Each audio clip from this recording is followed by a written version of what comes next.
في القلب مشاعر أخفيها قد أشرقت الشمس عليها عن خطط لم أعبأ فيها ستكون. بسم الله الرحمن الرحيم. السلام عليكم ورحمة الله وبركاته.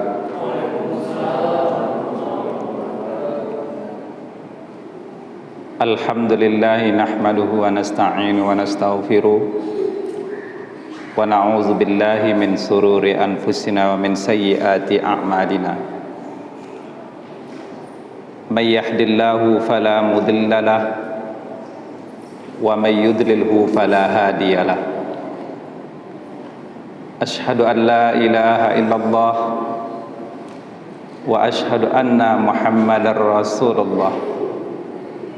Allahumma salli ala Sayyidina Muhammad wa ala ali Sayyidina Muhammad, amma ba'd. Bapak Ibu jamaah maghrib yang dimuliakan Allah Subhanahu wa ta'ala, alhamdulillah pada maghrib ini kita diberikan kesempatan oleh Allah Subhanahu wa ta'ala untuk menunaikan salat maghrib secara berjamaah.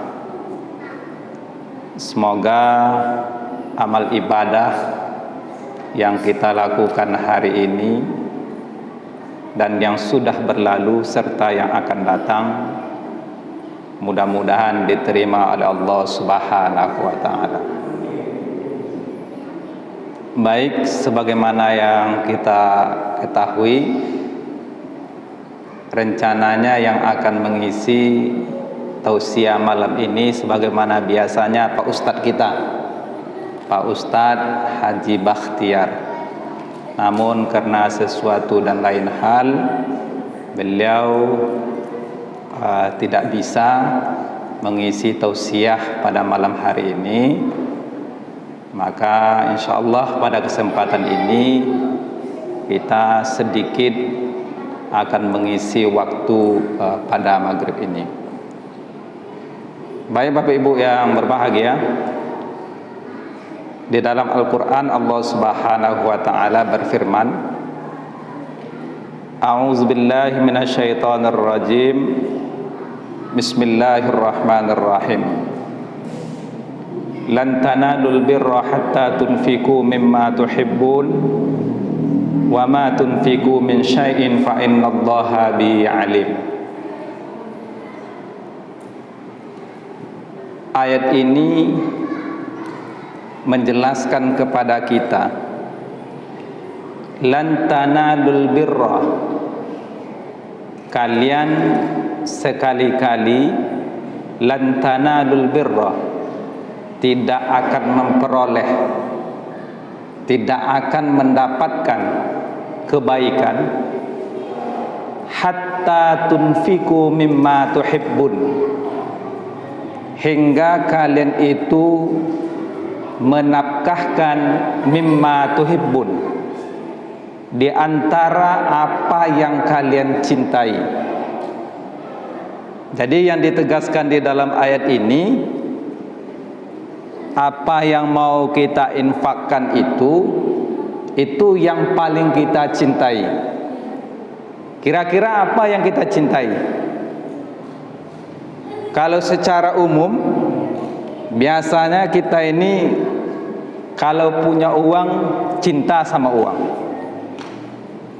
Kalau cinta kita ini sangat tinggi terhadap uang itu, hatta tunfiku mimma tuhibbun. Jadi kalau kita itu ingin mencapai kebaikan, yang kita cintai itu harus kita nafkahkan. Oleh para ulama, ayat ini menjelaskan menjadi dasar pelaksanaan wakaf. Wakaf ini kedudukannya itu beda Beda dengan sedekah biasa. Wakaf ini dijelaskan itu kalau orang berwakaf itu pahalanya mengalir secara terus-menerus. Amalan jariah. Yang menjadi persoalannya, apakah kita itu sudah mengerti dan paham tentang wakaf itu sendiri? Jadi kalau berkaitan dengan ayat tadi, kalau kita lihat historis sejarah Khalifah Umar bin Khattab, dulu dia pernah mendapat sebidang tanah yang sangat subur di daerah Khaybar. Kalau mencari tanah yang subur itu sangat susah sekali, karena di sana itu terkenal dengan gersang, dengan gurun pasirnya. Sekarang beliau itu mendapatkan sebidang tanah yang sangat subur. Biasanya kalau kita mendapatkan sesuatu itu yang sangat luar biasa itu kita diam-diam saja. Bila perlu orang lain tidak tahu. Tetapi Umar bin Khattab ini dia laporkan kepada baginda Rasulullah sallallahu alaihi wasallam. Apa yang harus dia perbuat terhadap lahan yang cukup subur ini? Nah, jadi Rasul menyampaikan kepada Umar itu, tahan pokoknya, sedekahkan hasilnya, jangan dijual, jangan dihibahkan, jangan diwasiatkan. Jadi pokoknya itu, modalnya itu tetap. Apa modalnya? Modalnya itu lahan. Lahan yang diperoleh beliau tadi.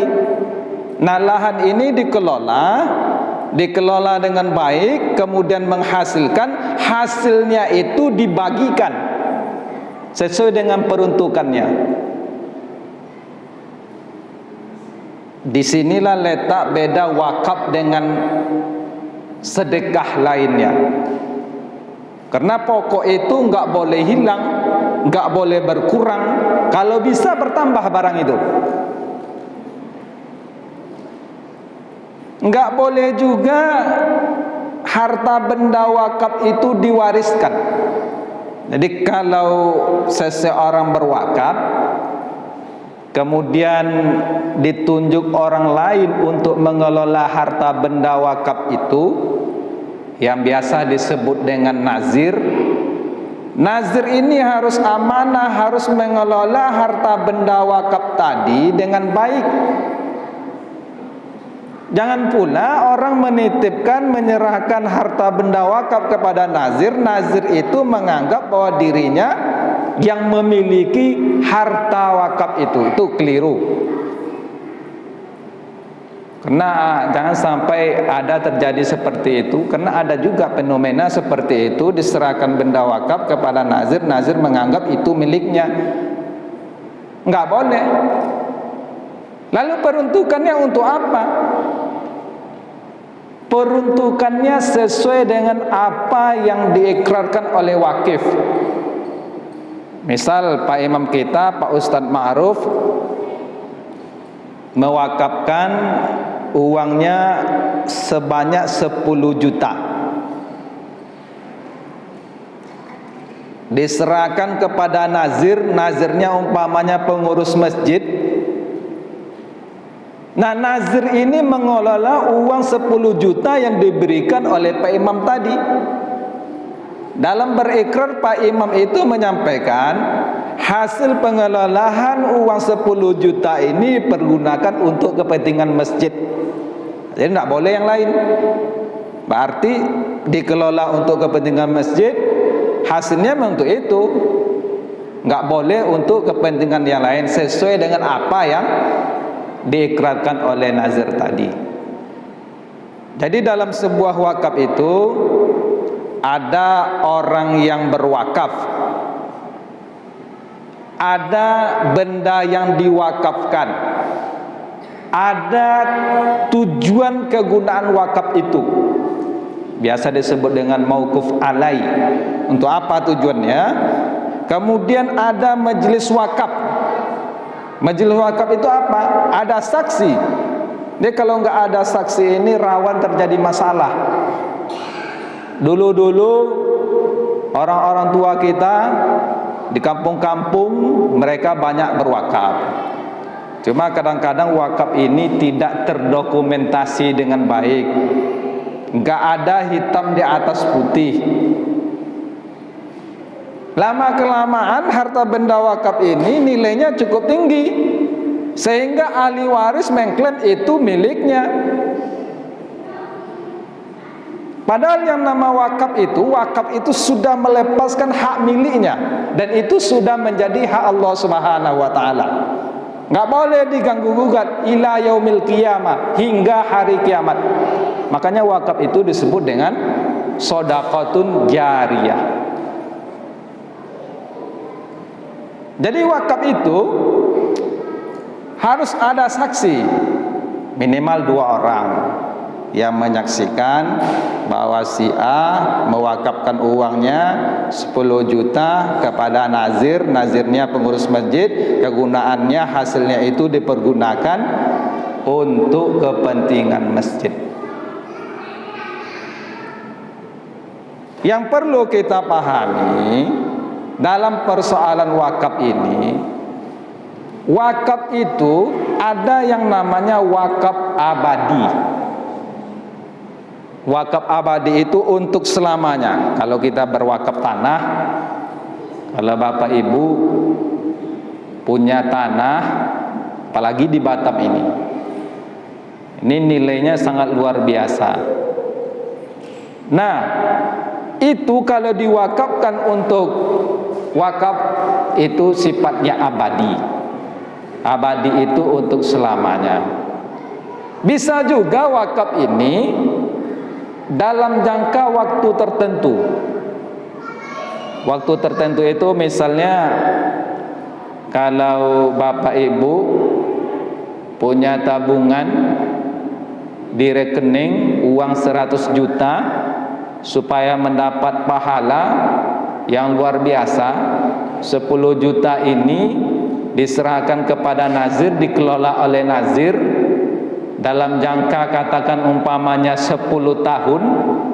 Jadi uang yang dikelola sebanyak 100 juta selama 10 tahun ini, itu manfaatnya dipergunakan untuk kepentingan sesuai dengan apa yang disampaikan oleh wakaf tadi. Setelah 10 tahun, kalau jangka wakaf berjangka itu bisa dikembalikan. Yang punya tadi bisa lagi minta uang yang diwakafkan dalam jangka waktu tertentu tadi. Ini namanya wakaf berjangka. Bapak Ibu jamaah yang dirahmati Allah Subhanahu wa taala. Jadi sebenarnya kalau mengaji wakaf ini merupakan peluang amal ibadah kita yang sangat luar biasa. Kenapa?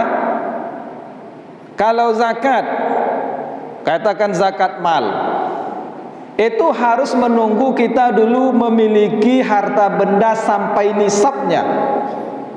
Harus sampai nisabnya.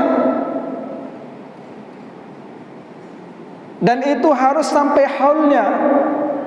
Berapa nisabnya, berapa haulnya harus terpenuhi, baru ada kewajiban untuk membayar zakat. Tetapi kalau wakaf ini nggak perlu kita menunggu kaya, nggak perlu kita menunggu haul.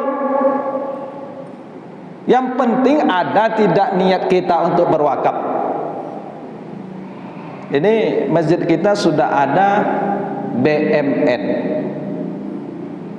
BMN ini bisa nanti jamaah-jamaah kita berwakaf dan dikelola oleh BMN, dan BMN itu nanti membentuk nazir. Jadi atas nama nazir BMN nanti mengelola wakaf. Tidak perlu umpamanya kita harus menunggu uang 1 juta, 2 juta, 3 juta. Kalau kita punya rezeki niat wakaf 10.000 seminggu, 10.000 seminggu, 10.000 seminggu, kalau sebulan kan 40.000. Kalau jamaah kita 100, kalau 40.000 kali 100 berapa? Berapa Pak Imam? 4 juta. Itu sebulan kan? Kalau setahun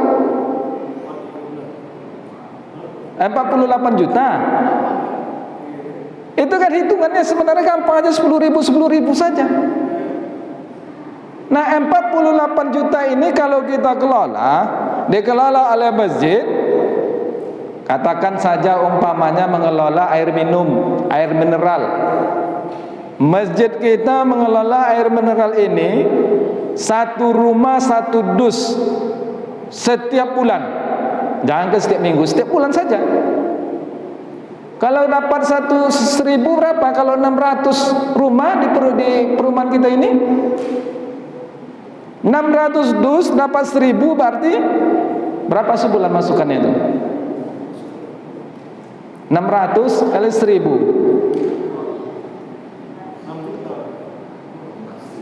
600.000 kan? Itu baru 1 dus bulan. Kalau 4 dus berapa?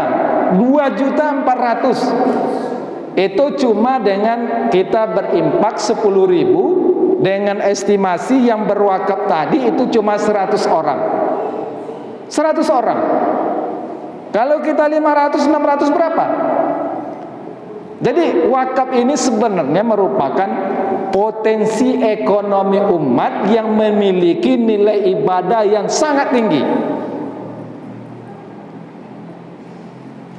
Umar berwakaf tanah sampai sekarang masih ada, masih dinikmati oleh kaum muslimin. Utsman berwakaf sumur sampai sekarang masih ada, dinikmati oleh kaum muslimin.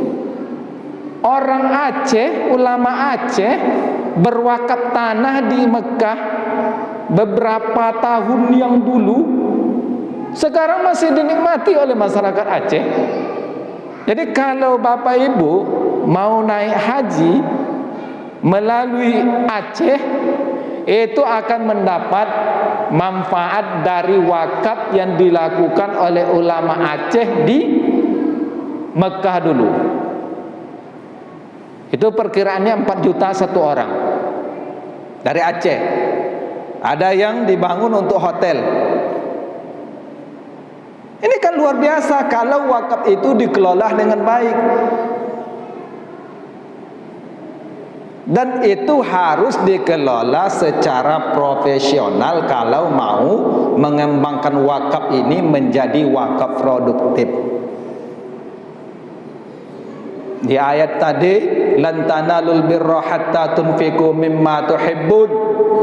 Kalian tidak akan sekali-kali mencapai kebaikan hatta tunfiqu mimma tuhibbun, hingga kalian itu menafkahkan apa yang kalian cintai. Saya kira kalau 10.000 tak termasuk kita cintai lah itu. Iya enggak itu Bapak, Ibu? Kalau masih 10.000, buktinya jajan-jajan anak-anak berapa sekarang? Paket untuk anak-anak berapa? Seluler untuk anak-anak berapa kita belikan?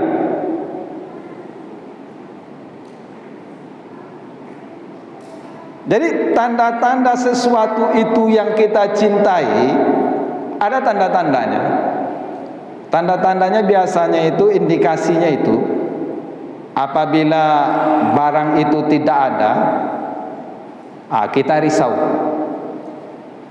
Apabila barang itu hilang, kita akan kecewa. Apabila barang itu kita tinggalkan, kita merasa khawatir. Ada enggak yang itu? Itu indikasi-indikasi bahwa sesuatu itu kita cintai, kita senangi. Kira-kira Bapak Ibu meninggalkan uang di rumah banyak, takut, khawatir, risau atau gimana?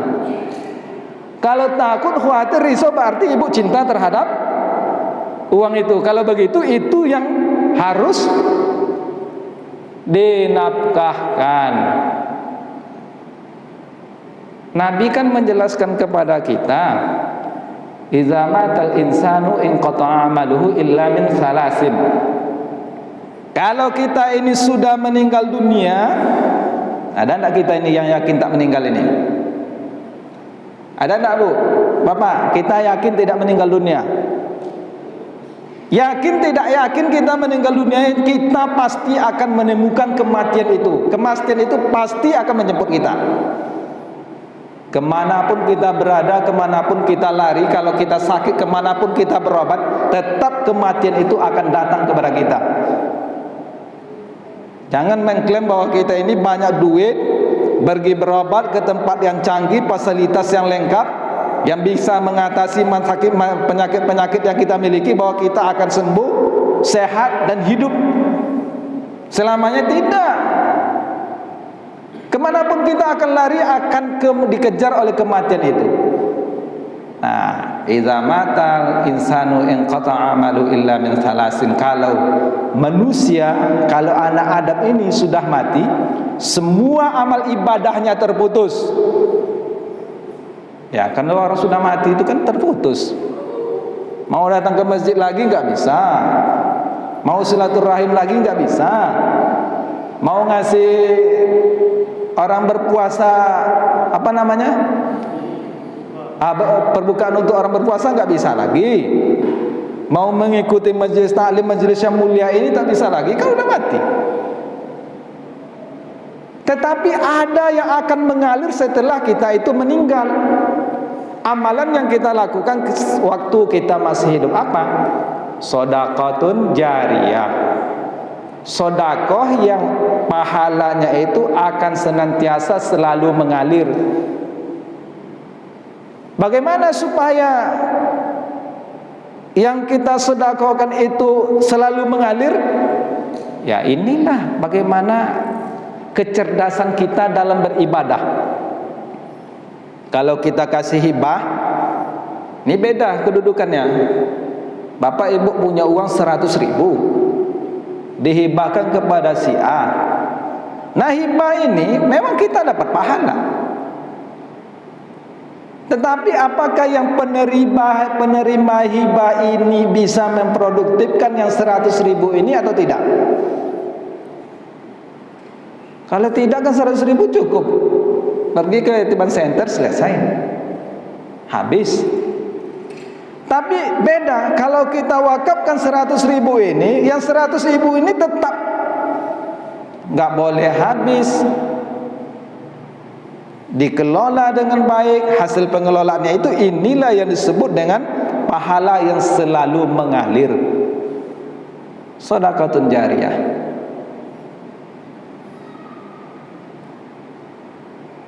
Di Malang itu jemaah haji mengumpulkan wakaf. Jadi ada sebuah rumah sakit di situ, rumah sakit wakaf. Itu kalau orang berobat di situ, informasinya yang nggak bisa berobat karena terkendala biaya, di situ mereka diletakkan di ruang VIP, gratis, tidak ada biaya. Dari mana? Itu dari wakaf, hasil wakaf. Nah, kalau ini berjalan dengan baik, yakinlah Bapak Ibu, perekonomian umat Islam ini akan kuat dan kokoh. Makanya semangat untuk berwakaf ini mesti kita gali, mesti kita selalu memotivasi. Supaya apa? Kita tak usah jauh-jauh lah berbicara. Kita lihat pekerangan masjid kita. Ini kiri kanan, depan belakang masih kosong Pak Ketua. Coba ini kita, kalau bahasa tanda petik, kita rebut, kita beli untuk wakaf. Kita semangatkan, kita gelorakan wakaf kepada jemaah kita ini. 1 meter berapa? 2,5. Coba 2,5 kita beli itu bisa. Jadi masjid kita memiliki sumber-sumber pendanaan, sumber-sumber usaha. Dari sumber-sumber usaha itulah nanti pengajiannya, majelis taklimnya, TPQ-nya, fasilitas masjidnya. Kita akan lebih maksimal bisa membantu saudara-saudara kita yang membutuhkan. Jadi memang kita usahakan bagaimana mindset kita bersama, cara berpikir kita bersama itu kedepannya itu memang bagaimana supaya kita bisa membantu diri kita, membantu saudara kita, membantu yang lainnya. Kalau tidak dengan kemampuan sendiri, dengan pemikiran kita, kan orang ada yang punya ilmu tapi tidak memiliki kemampuan. Ada orang yang fisiknya bagus, tenaganya bagus, tapi tidak memiliki keilmuan. Banyak tipe-tipe kita ini, tetapi apabila semuanya itu bergabung, kalau bahasa sekarang berkolaborasi begitu ya, itu insya Allah bisa. Kita ambillah filosofi sapu lidi, itu kan kecil. Satu itu tak bisa berbuat apa-apa. Tapi coba kalau dikumpulkan sampai 400 batang, 500 batang, jangankan daun-daun itu, kita pun didorongnya. Begitulah. Jadi yang kecil-kecil apabila dikumpulkan, maka dia akan menjadi kuat besar. Kan kita umat Islam ini digabungkan, diibaratkan seperti sebuah bangunan. Antara satu dengan yang lain itu saling mengokohkan, saling menguatkan. Maka perlu kita bangun, kita tingkatkan ukhuwah kita, silaturahim kita harus kita tingkatkan. Supaya apa? Supaya antara satu dengan yang lainnya saling merasakan, saling membantu, saling menolong. Nah, melalui wakaf ini, insya Allah kalau kita mau berwakaf, hal itu bisa terwujud. Kita sebenarnya tidak perlu berandai-andai terlalu besar. Mulai dari yang kecil-kecil saja. Ini contoh. Kita di Batam punya rumah potong unggas. Iya, rumah potong halal, unggas di Temiang. Itu asetnya sekarang udah miliaran. Dari mana? Dari kita jemaah ini. Mudah-mudahan kita termasuk yang berwakaf ya. Yang di sana itu dikumpulkan berapa cuma? 10.000, 20.000, 30.000, 50.000. Tapi kalau dikumpulkan kan menjadi luar biasa. Nah, sekarang ini adalah peluang bagi masjid-masjid kita. Kalau kita mau menangkap peluang ini, kan rumah potong itu menjamin proses pemotongan hewan itu sesuai dengan syar'i. Jadi Bapak Ibu, kita bekerja dari pagi sampai sore, ada yang bekerja dari pagi sampai malam, mencari rezeki, mencari uang. Nah, uang ini harus dikelola dengan baik. Kalau kita belanja, maka pastikan apa yang kita belanjakan itu semuanya halal. Supaya apa? Supaya berkah. Jadi kalau bapak-bapak, ibu-ibu berbelanja, belanja barang kemasan, bagaimana supaya pasti apa yang kita beli itu bahwa itu adalah halal? Ya, salah satu caranya lihat itu labelnya, apakah sudah ada label halal atau tidak. Ini tip supaya apa? Supaya kita memastikan bahwa apa yang kita pakai, apa yang kita minum, apa yang kita makan itu semuanya halal.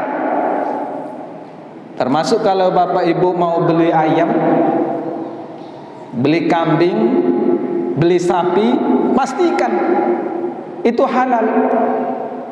Ayam itu halal zatnya, kambing itu halal zatnya, sapi itu halal zatnya, kerbau itu halal zatnya. Tetapi apakah proses penyembelihan itu sudah disembelih secara halal atau tidak? Kan ini yang perlu kita itu kan, kita pastikan.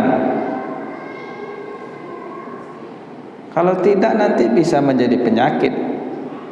Nah, dipastikan sembelihannya itu seperti apa sesuai dengan syar'i untuk memastikan bahwa apa yang kita makan itu halal.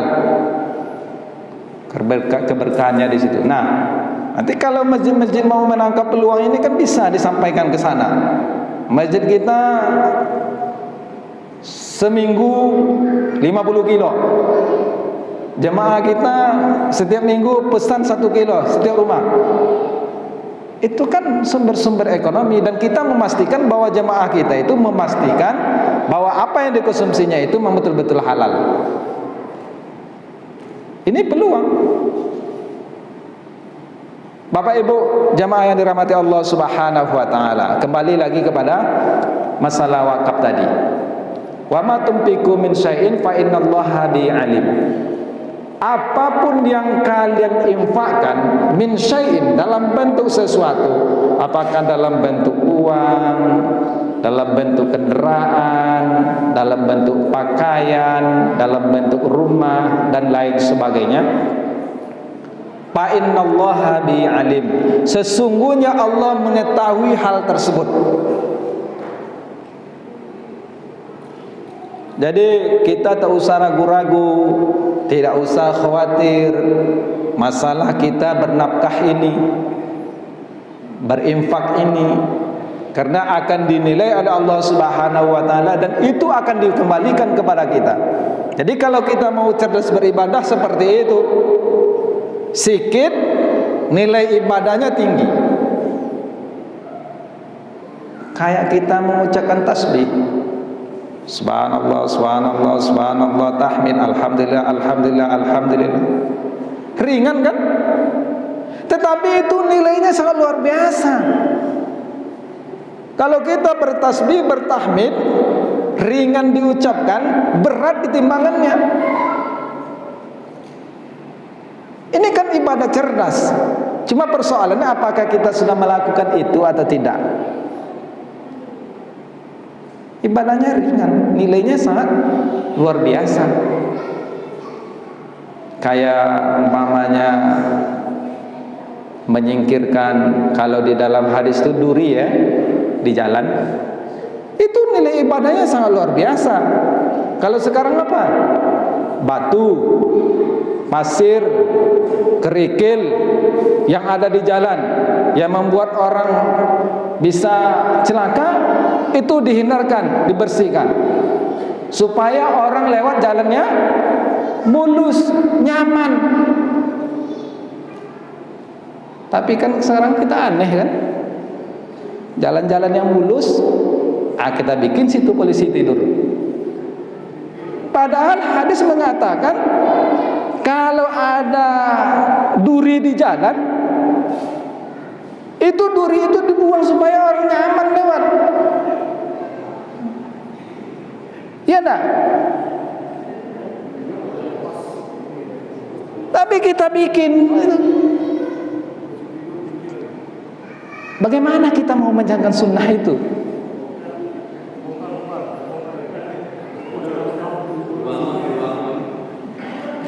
Ya, itu namanya apa namanya, gambaran kita dalam mengamalkan ajaran agama itu.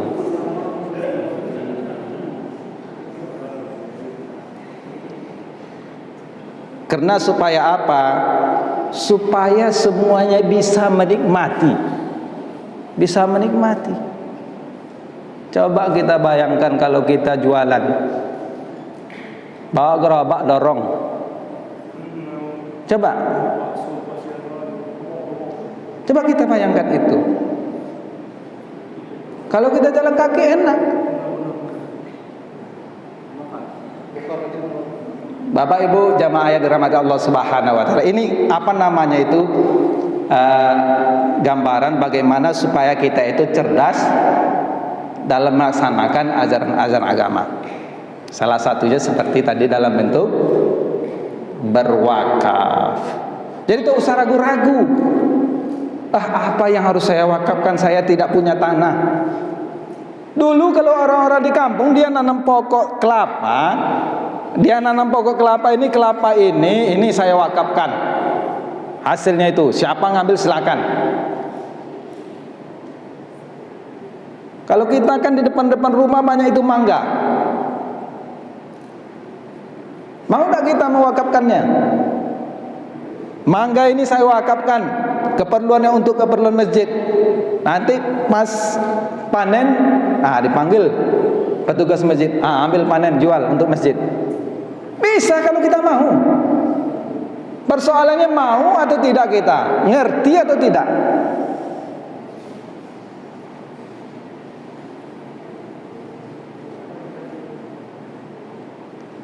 Jam berapa kita salat ya?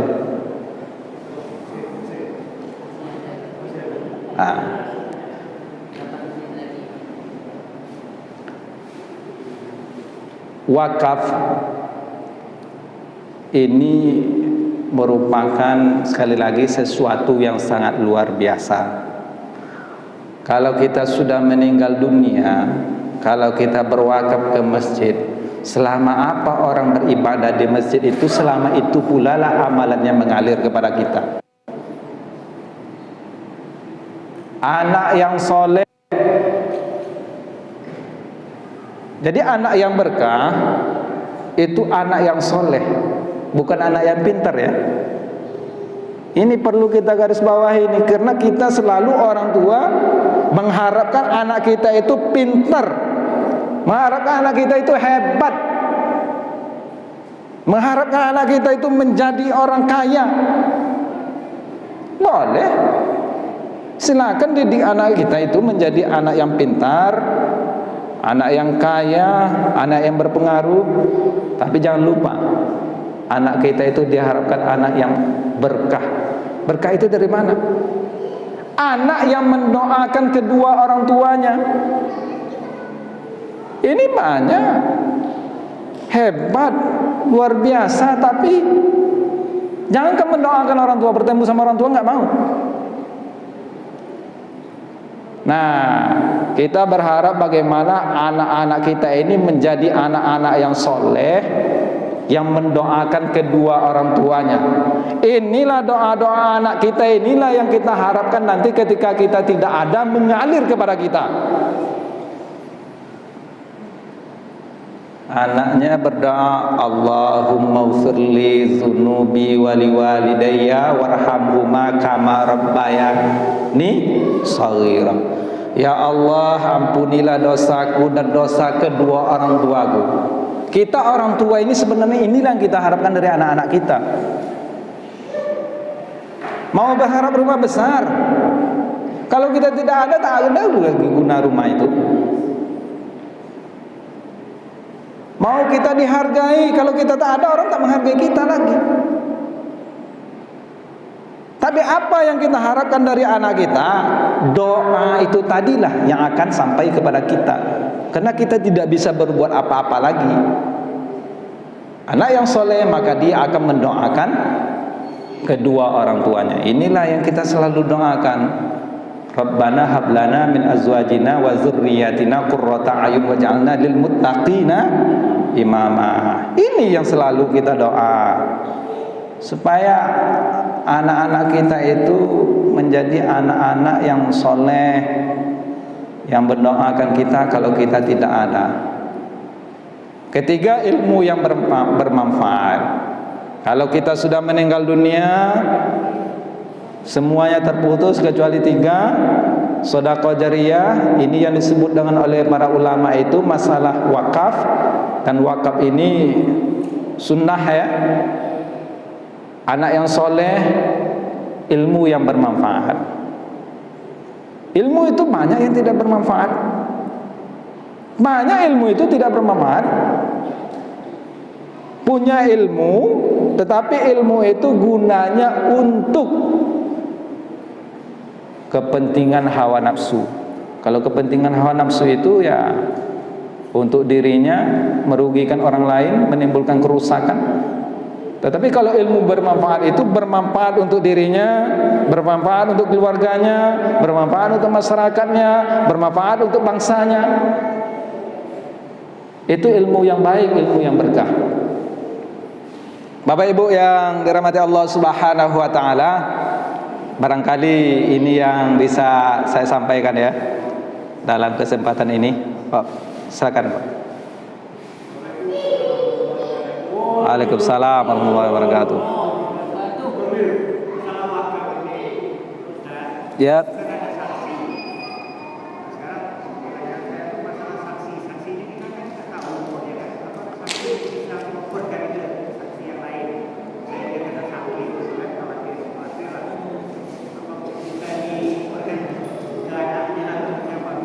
Saksi. Oh ya. Jadi kalau masalah saksi ini, asal terpenuhi syaratnya, siapa saja boleh menjadi saksi. Saksi itu orang yang menyaksikan, yang mengetahui, yang melihat dan mendengar. Jadi saksi ini yang penting itu pada saat ikrar itu.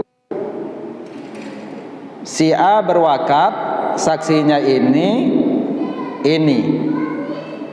Supaya apa? Salah satu hikmahnya, apabila ada persoalan di belakangan hari, maka saksi ini bisa memberikan keterangan bahwa si bapak itu memang dia mewakafkan itu, kegunaannya untuk itu.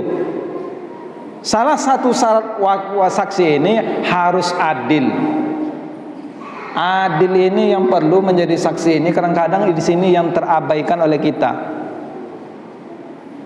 Saksi itu harus adil, tidak cukup dengan bisa melihat, mendengar, mengetahui dengan itu saja, tetapi harus adil.